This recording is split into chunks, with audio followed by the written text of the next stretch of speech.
Hello, नमस्कार, क्या हाल चाल। मैं रविंद्र शर्मा स्वागत करता हूं आप सभी का पीवी क्लासेस के डिजिटल प्लेटफॉर्म की दुनिया में। आ जाइए।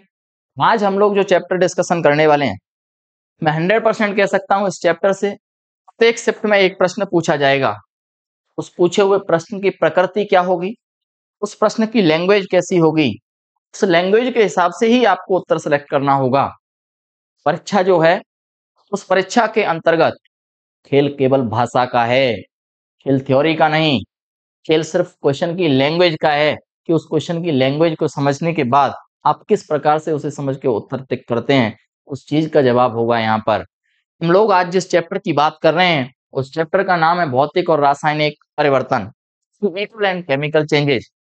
हमारी केमिस्ट्री के अंतर्गत एक चैप्टर है जो 3rd ग्रेड भर्ती परीक्षा, 4th ग्रेड भर्ती परीक्षा, बाकी जितने भी राजस्थान की कंपटीशन के एग्जाम हैं, उन सभी एग्जाम्स के अंदर ऐसे ऐसे प्रश्न पूछे जाते हैं कि कौन सा भौतिक परिवर्तन है और कौन सा रासायनिक परिवर्तन।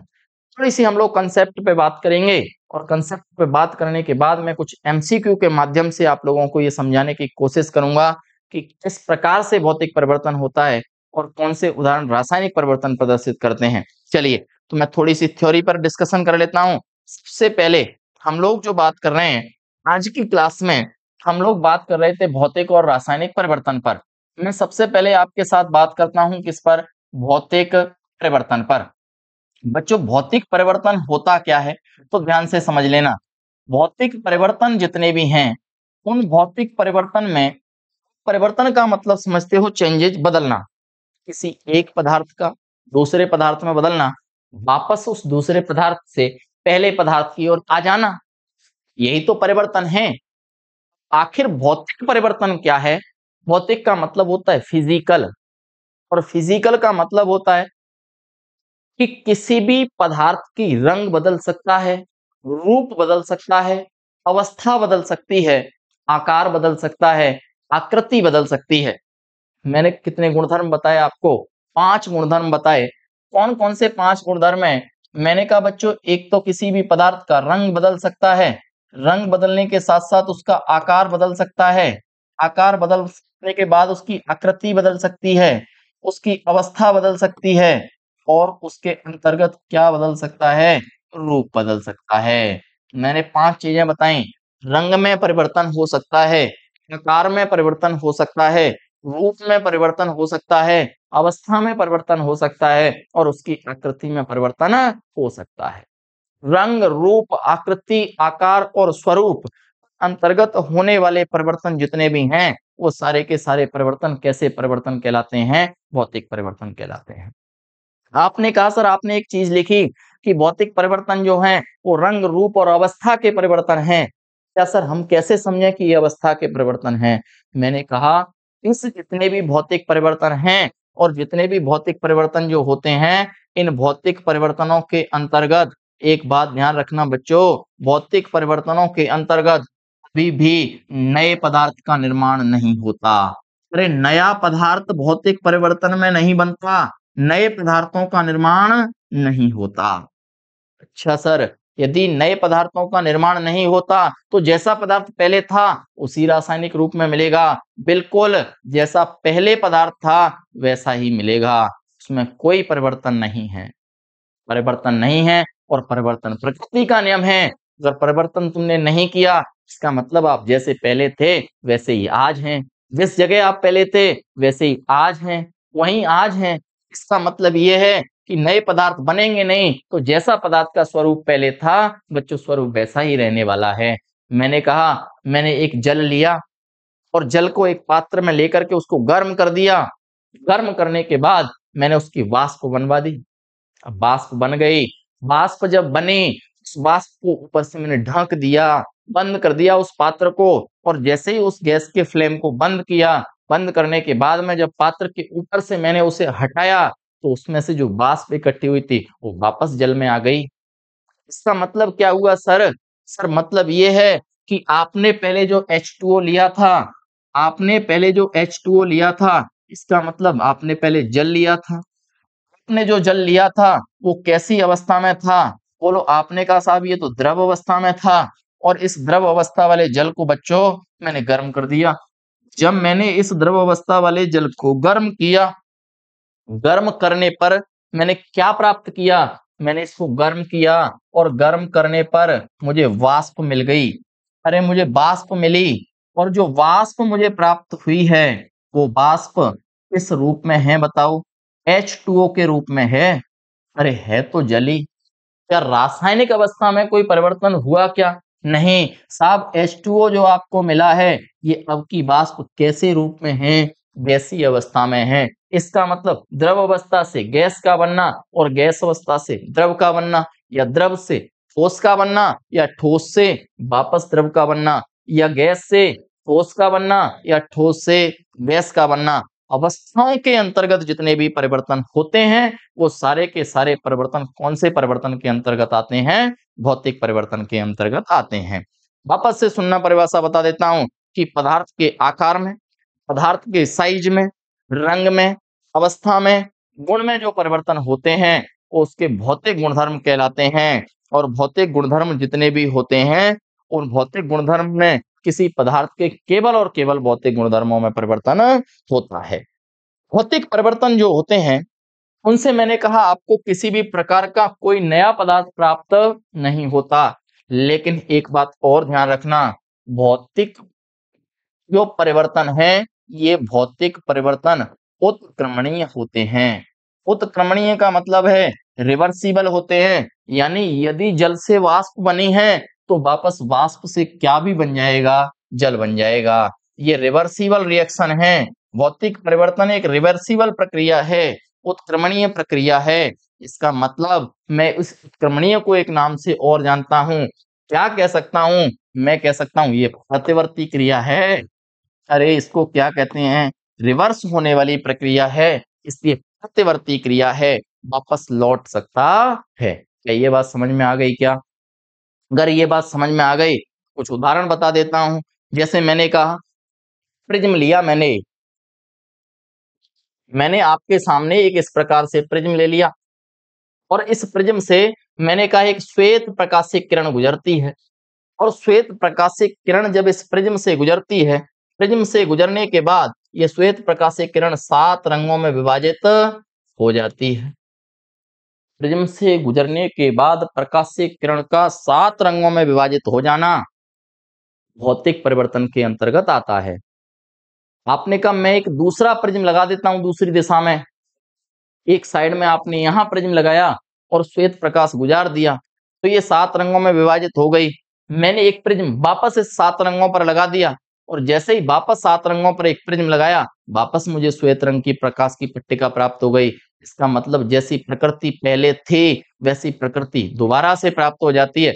यही तो अपन ने लिखा कि भौतिक परिवर्तन जो है वो उत्क्रमणीय प्रक्रिया के अंतर्गत आते हैं।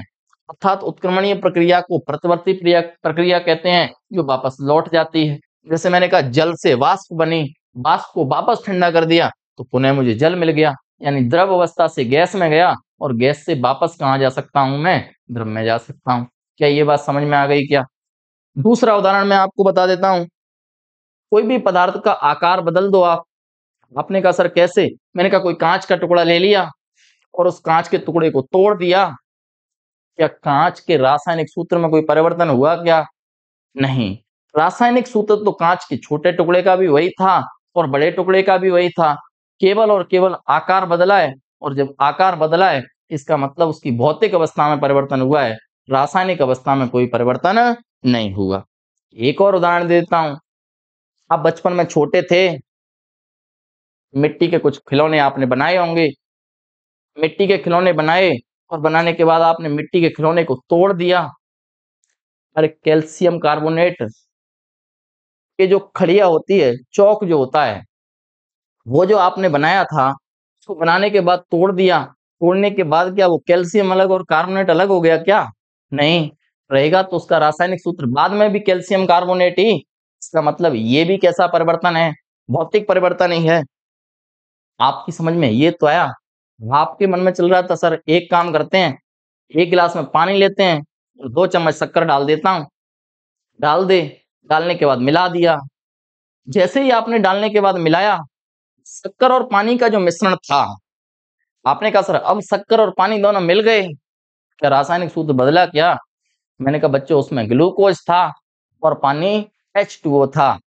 वापस गर्म कर दे, पानी को अलग कर दे और शक्कर को अलग कर दे, दोनों पदार्थ अलग अलग हो गए। शक्कर भी पुनः प्राप्त की जा सकती है और पानी भी पुनः प्राप्त किया जा सकता है। तो ये भी एक कैसा परिवर्तन है? भौतिक परिवर्तन है। एक प्रश्न और जो आप पूछते हैं, दो तरीके से आपकी परीक्षा में एक प्रश्न पूछा जाएगा। कैसे पूछा जाता है, एक उदाहरण देता हूं मैं। वो उदाहरण है मोमबत्ती का। किसी ने पेपर में पूछ लिया कि मोमबत्ती की पिघलना, और एक बार पेपर की भाषा में लिख दिया मोमबत्ती का जलना। दोनों अलग अलग प्रोसेस हैं। मोमबत्ती के पिघलने का मतलब यह है कि मोमबत्ती को जब पिघलाया जाता है तो उसकी अवस्था में परिवर्तन होता है। पहले मोमबत्ती ठोस अवस्था में थी, आपने पिघला दिया, वापस द्रव अवस्था में पहुंच गई। लेकिन जैसे जैसे तापमान कम करते जाएंगे, वापस मोमबत्ती क्या हो जाएगी? ठोस अवस्था में चली जाएगी। मोम वापस ठोस अवस्था में चला जाएगा। इसका मतलब यदि पेपर की भाषा में ये लिख के आता है कि मोमबत्ती का पिघलना कैसा परिवर्तन है, तो तुम लोग तुरंत से फटाक से आंसर देना कि मोमबत्ती का पिघलना तो कैसा परिवर्तन है? केवल और केवल भौतिक परिवर्तन है। लेकिन एग्जामिनर तुमसे ज्यादा चालू है, उसने लिख दिया आपकी बार मोमबत्ती का जलना। गड़बड़। मोमबत्ती जब जलती है, दिवाली पे सबने मोमबत्ती जलाई थी घर पे, आप जैसे ही छत पे गए आपने मोमबत्ती जला के रख दी। सुबह आप गए, मोमबत्ती तो जल गई, लेकिन फिर भी कुछ मात्रा मोम तो नीचे मिला ना। जब मोमबत्ती जल रही थी, जलते समय उसके द्वारा कुछ मात्रा में ऊष्मा का निष्कासन हुआ था, और ऊष्मा के निष्कासन के साथ साथ उससे कुछ ऊर्जा भी उत्सर्जित हुई थी। यदि ऊष्मा का निष्कासन हुआ था और ऊर्जा उत्सर्जित हुई थी, क्या वापस उस ऊष्मा को और ऊर्जा को प्राप्त किया जा सकता है क्या? नहीं। जब इसे प्राप्त नहीं किया जा सकता, इसका मतलब जब ऊर्जा और ऊष्मा निष्कासित हुई तो यहाँ तो परिवर्तन हुआ था, कौन सा? रासायनिक परिवर्तन। लेकिन वापस जब आपको मोम प्राप्त हुआ था, वो मोम का प्राप्त होना कहलाता था कौन सा परिवर्तन? भौतिक परिवर्तन। यदि एग्जामिनर ऐसा लिखता है कि मोमबत्ती का जलना, तो भौतिक और रासायनिक दोनों ही परिवर्तन देखे जाते हैं। लेकिन एग्जामिनर केवल इतना लिखता है कि मोमबत्ती का पिघलना, तो वहां पर केवल एक ही परिवर्तन होता है, और उस परिवर्तन का नाम होता है भौतिक परिवर्तन। क्या ये बात समझ में आई क्या? चलिए, ये बात अगर तुम्हारी समझ में आ गई हो, थोड़ी सी बात कर लेता हूँ रासायनिक परिवर्तन पर, फिर अपन प्रश्नों पर बात कर लेंगे। एक परिवर्तन आता है और उस परिवर्तन का नाम है नंबर 2 पर रासायनिक परिवर्तन। मैं अपनी मर्जी से कुछ भी नहीं कहता, जो एनसीईआरटी कहती है वही तो मैं बता रहा हूं। रासायनिक परिवर्तन क्या है? किसी भी पदार्थ के अंदर होने वाले केमिकल चेंजेज, मतलब उसके रासायनिक सूत्र में परिवर्तन हो जाए, वो सब परिवर्तन रासायनिक परिवर्तन के अंदर आते हैं। वस्तु का भार बदल जाए, वस्तु की अवस्था भी बदल सकती है, ऐसे परिवर्तनों को रासायनिक परिवर्तन के नाम से जाना जाता है। आपने कहा सर कोई उदाहरण दे के बतवाइए, सिखलाओ, कोई उदाहरण दीजिए मुझे। मैंने कहा एक उदाहरण आपको देता हूं, लोहे पर जंग का लगना। लोहे पर जंग का लगना। आपने कहा सर लोहे पर जंग का लगना किस प्रकार से रासायनिक परिवर्तन है? मैंने कहा शुद्ध अवस्था में आपने लोहा लिया, और शुद्ध अवस्था में जो लोहा था उसका रासायनिक फॉर्मूला था Fe, फेरस। जब इस फेरस को ऑक्सीजन की उपस्थिति में आपने बाहरी वातावरण में रख दिया, और जैसे ही आपने बाहरी वातावरण में रखा, इसके साथ ऑक्सीजन ने क्रिया कर ली, और जब ऑक्सीजन ने इसके साथ क्रिया कर ली तो ये बन गया Fe2O3, फेरस ऑक्साइड। जब फेरस ऑक्साइड बना, वापस इससे ऑक्सीजन को अलग कर सकते हो क्या लोहे से? नहीं। इसके ऊपर ऑक्सीजन की एक परत बन जाती है, और वो ऑक्सीजन की परत बनती है, ऑक्सीजन इस आयरन के साथ या फेरस के साथ जुड़ जाता है। जुड़ने के कारण इसके वजन में भी वृद्धि हो जाती है। कि वापस वजन कम करोगे क्या? कईयों के दिमाग में चल रहा हूँ घिस दूंगा साहब, घिस के वजन कम कर दूंगा। ऐसा संभव नहीं है। घिसने के बाद आप उसकी संरचना में कोई परिवर्तन नहीं कर सकते। फेरस ऑक्साइड बन गया, ऑक्सीजन उसके साथ जुड़ गई, जुड़ने के कारण लोहे के अंदर जंग लग जाती है, और लोहे पर जंग का लगना रासायनिक प्रक्रिया का उदाहरण माना जाता है। मैं ये भी कह सकता हूं कि रासायनिक पदार्थ जितने भी हैं या रासायनिक परिवर्तन जितने भी हैं, उन रासायनिक परिवर्तनों के अंतर्गत हमेशा ही एक कैसा पदार्थ बनता है बताओ? नया पदार्थ बनता है। भौतिक परिवर्तन में मैंने कहा था रासायनिक भौतिक परिवर्तन के अंतर्गत नया पदार्थ नहीं बनता था, लेकिन रासायनिक परिवर्तन के अंतर्गत हमेशा ही एक नया पदार्थ बनता है। और जो नया पदार्थ बनता है तो फिर साहब वो स्थायी होता है कि अस्थायी? अरे अपन ने जब नया पदार्थ ही बना लिया, वापस वैसा प्राप्त हुआ ही नहीं। जब वापस वैसा प्राप्त नहीं हुआ तो बनने वाला पदार्थ बताओ कैसा है? स्थायी है। अरे जब नया पदार्थ बनेगा ही नहीं, एक ही पदार्थ बन गया तो फिर वो स्थायी है, अस्थायी नहीं है। दूसरी बात, साहब ये प्रक्रिया उत्क्रमणीय है कि अनुत्क्रमणीय? मैंने कहा यदि एक अवस्था से दूसरी अवस्था में वापस चले जाएं तो पदार्थ की प्रक्रिया कहलाती है उत्क्रमणीय। लेकिन यहाँ तो पदार्थ बनने के बाद वापस वैसा पदार्थ मुझे प्राप्त नहीं हुआ। जब वापस वैसा पदार्थ मुझे प्राप्त हुआ ही नहीं, इसका मतलब ये है साहब ये वाली जो प्रक्रिया है ना, ये वाली प्रक्रिया तो अनुत्क्रमणीय कहलाती है। बताओ कौन सी प्रक्रिया कहलाती है? अनुत्क्रमणीय प्रक्रिया कहलाती है। एक प्रश्न तो मैं बता देता हूँ, बिल्कुल डिट्टो भाषा बोलता हूँ, पेपर में आया 2023 के अंदर फरवरी में 25 फरवरी को थर्ड ग्रेड का पेपर हुआ। उस थर्ड ग्रेड के एग्जाम में आया कि किसी टंगस्टन के तार को गर्म करने पर पीले रंग का हो जाता है। बताइए कौन सा परिवर्तन है? अरे भाई जब टंगस्टन को तार को गर्म किया तब तो वो पीला हो गया, तो वापस ठंडा कर दे, जैसा पहले था वैसा ही हो जाएगा। जब वापस वैसा ही हो जाएगा इसका मतलब वो भौतिक परिवर्तन है, रासायनिक परिवर्तन नहीं है। क्या ये बात समझ में आ गई क्या? ऐसे ही एक उदाहरण आता है, मैग्नीशियम के फीते का जलना कैसा पर? अरे भाई जला ही दिया तूने, तो जलाने के बाद क्या वापस मैग्नीशियम का फीता मिल जाएगा क्या? नहीं। जब वापस जल गया तो जलने के बाद मिलेगा नहीं, इसका मतलब ये रासायनिक परिवर्तन है। आप ऐसे मान लो आपने एक सेब ले लिया और सेब को बीच में से काट दिया। जब सेब को काट दिया तो उस सेब का रंग भूरा हो जाता है, पड़ा है क्या? जब सेब भूरा हो गया, कईयों कहेंगे साहब मैं तो वापस जैसा था वैसा ही कर दूंगा ना, ऊपर से काट के फेंक दूंगा। काट के थोड़े ही फेंकना, नहीं तू खुद ही कट जाएगा फिर पेपर में, पॉइंट 66 दे के भी तो आएगा ना घर से। इसलिए अरे भूरा रंग बदल गया, रंग में परिवर्तन हो गया, उसके केमिकल बदल गए और केमिकल बदलने के कारण उस सेब ने ऑक्सीजन से क्रिया कर ली। मैलिक अम्ल तो पहले से ही था ना उसमें, वो मैलिक अम्ल ऑक्सीजन के साथ जुड़ गया और ऑक्सीजन के साथ जुड़ने के बाद मैलिक ऑक्साइड बना लेता है। इसलिए बच्चों ये बात भी ध्यान रखनी है कि सेब का भूरा होना भी कैसा परिवर्तन माना जाता है? रासायनिक परिवर्तन माना जाता है। चलिए मैं कुछ प्रश्न पूछ लेता हूं तुमसे और प्रश्नों के बाद में तुम्हें और कंफर्म हो जाएगा मास्टर ने सही सही बताया कि गलत गलत। तो चलिए पहला प्रश्न तुम्हारे सामने मैं दे देता हूं।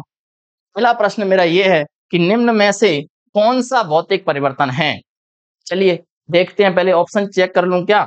ऑप्शन चेक करते हैं। कागज का जलना, अरे जल गया वापस कागज मिलेगा क्या तुम्हें? नहीं मिलेगा। मैंने जो बताया वही वही ध्यान रखना है, सारे आंसर सही हो जाएंगे। अरे पहला ऑप्शन है कागज का जलना, कागज जल ही गया तो दोबारा मिलेगा क्या? नहीं साहब ऐसा संभव हो नहीं सकता, पहला ऑप्शन काट दो। दूसरे में आ जाओ, दूध का दही में बना, क्या दही से दूध बना दोगे क्या? नहीं साहब संभव ही नहीं है ऐसा। जब ऐसा संभव नहीं है तो ये भी गलत है। अभी अभी बताया लोहे पर जंग का लगना, अरे ये तो रासायनिक परिवर्तन है मास्टर, गलत बता रहा है तू। तो पहला ही आंसर सही है, कौन सा? बर्फ का पिघलना।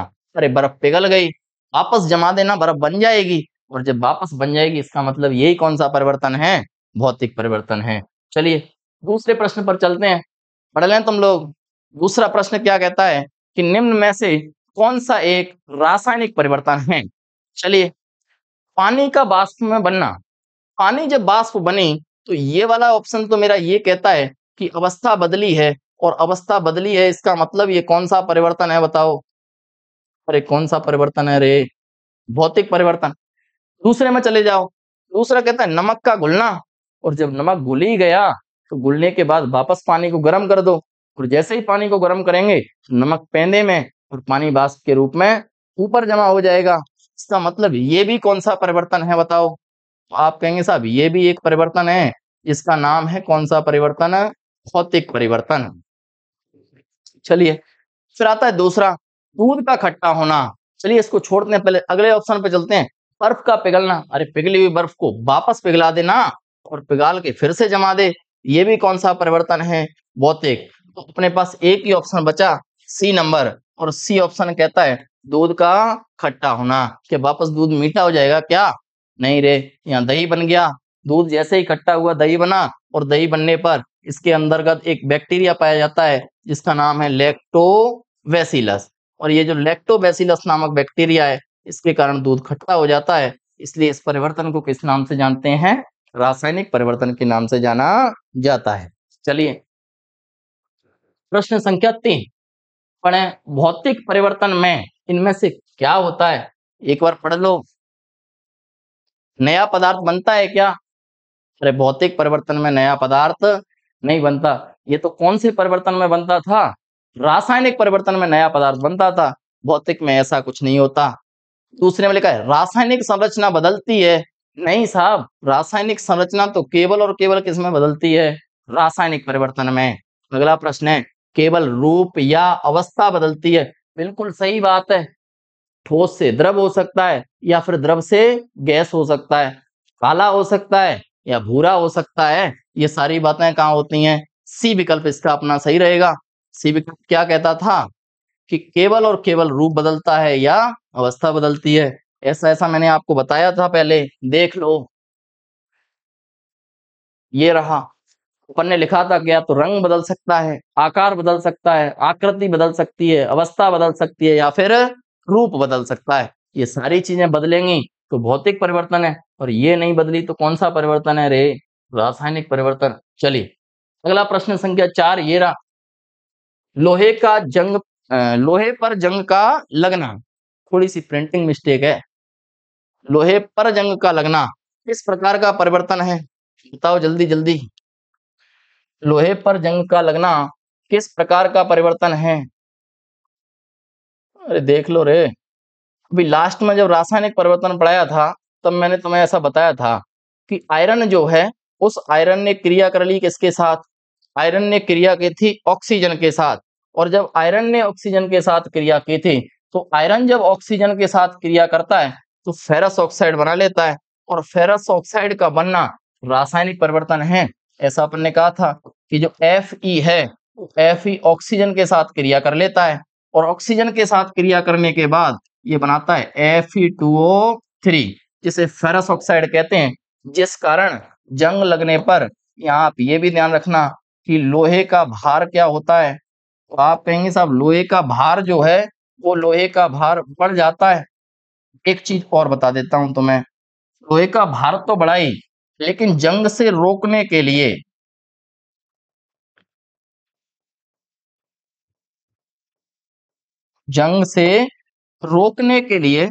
ये जो लोहा होता है, इस लोहे पर जिंक की परत चढ़ाई जाती है।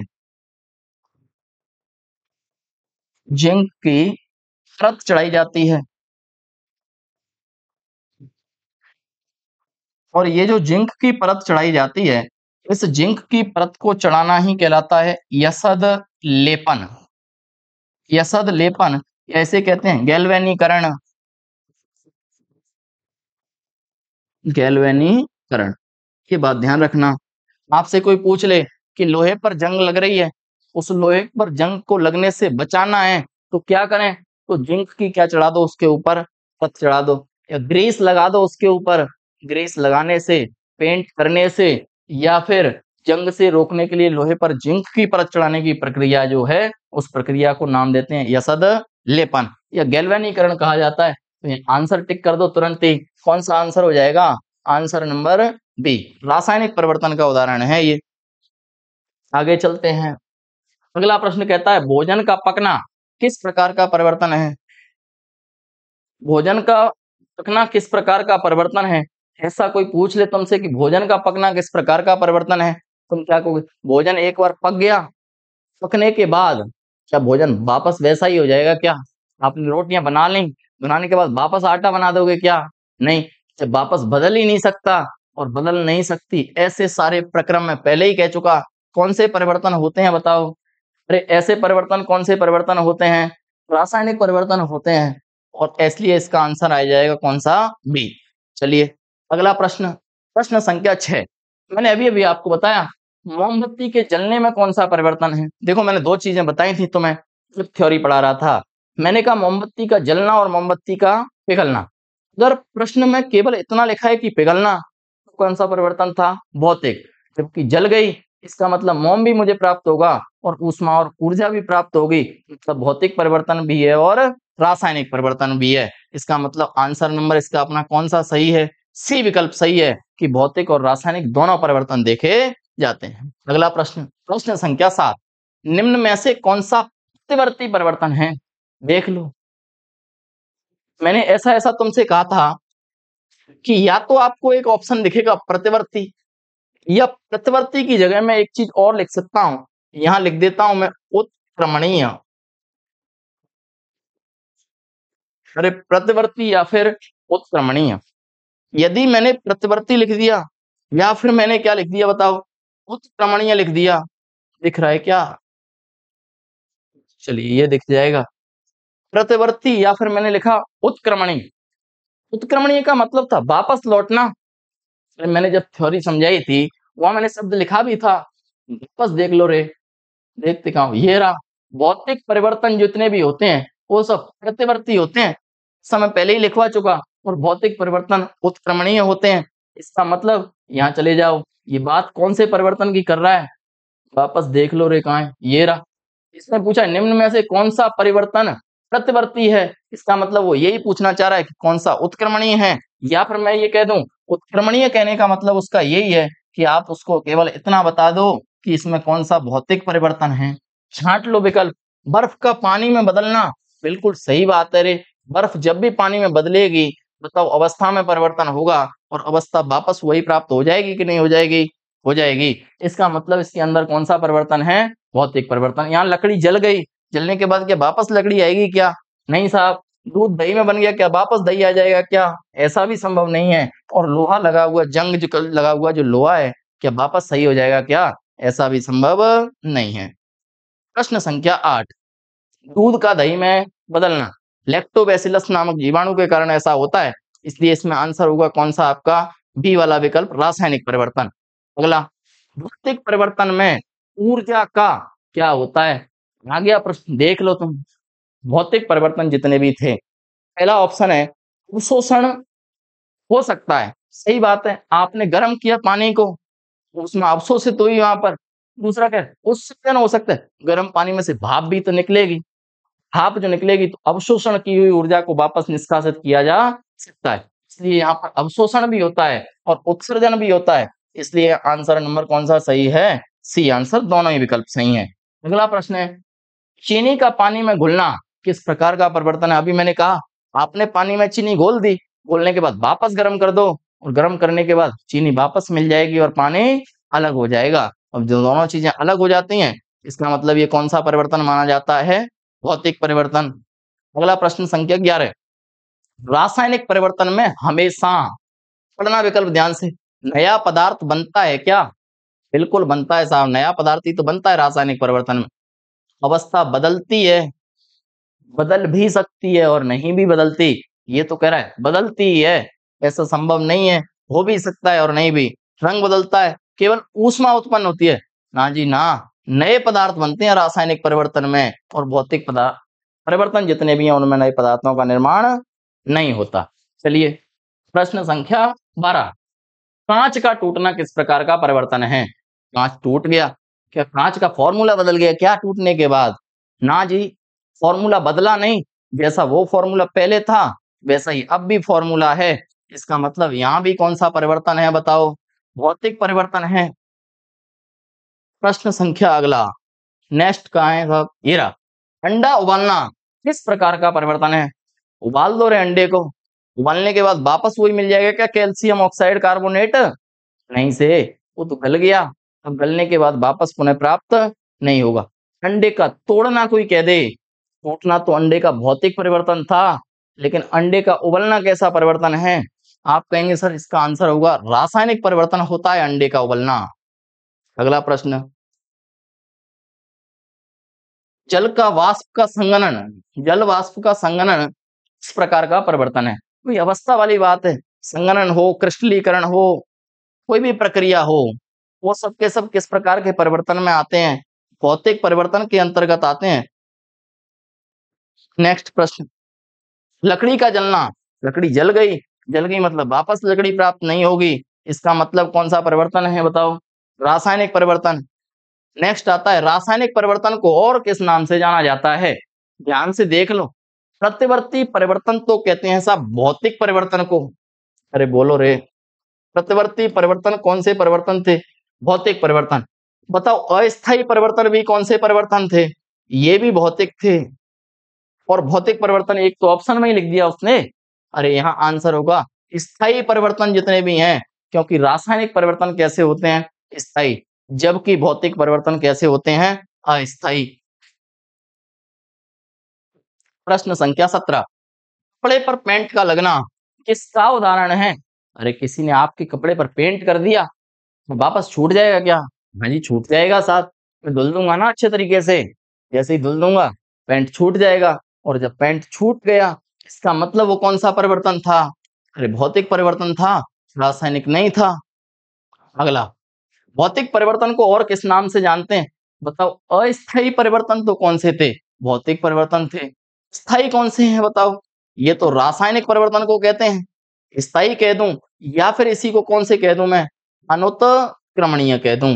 ये सब के सब किस प्रकार के परिवर्तन हैं बताओ? स्थायी परिवर्तन है, इसलिए यहाँ कौन सा आंसर हो जाएगा? अस्थायी परिवर्तन। क्वेश्चन नंबर 19, हमारे टाइपिस्ट ही भूल गए 19 नंबर लिखना, मैं लिख देता हूँ, कोई बात नहीं। ये लो क्वेश्चन नंबर 19, पानी का बर्फ में बनना। ओहो, पानी बर्फ में बन गई, इसका मतलब द्रव अवस्था से ठोस हो गया, द्रव से ठोस हो गया। मैं वापस ठोस से द्रव बना सकता हूँ? बिल्कुल बना सकता हूँ। इस प्रकार के परिवर्तन कौन से परिवर्तन हैं? भौतिक परिवर्तन। लास्ट प्रश्न है आज की क्लास का, अगर परिवर्तन के बाद पदार्थ को वापस पहले जैसा न बनाया जा सके, जब वापस पहले जैसा बनेगा ही नहीं, इसका मतलब तो एक ही परिवर्तन होता है दोस्तों। कौन सा? रासायनिक। भौतिक में तो जैसा पहले था वैसा ही कर सकता था मैं, कर सकता था कि नहीं कर सकता था? बिल्कुल कर सकता था। पानी को वाष्प बना सकता था, वाष्प को पानी बना सकता था। आज की क्लास को हम यहीं खत्म करते हैं, बाकी नेक्स्ट बात करेंगे। चैनल को सब्सक्राइब तो कर ही देना रे।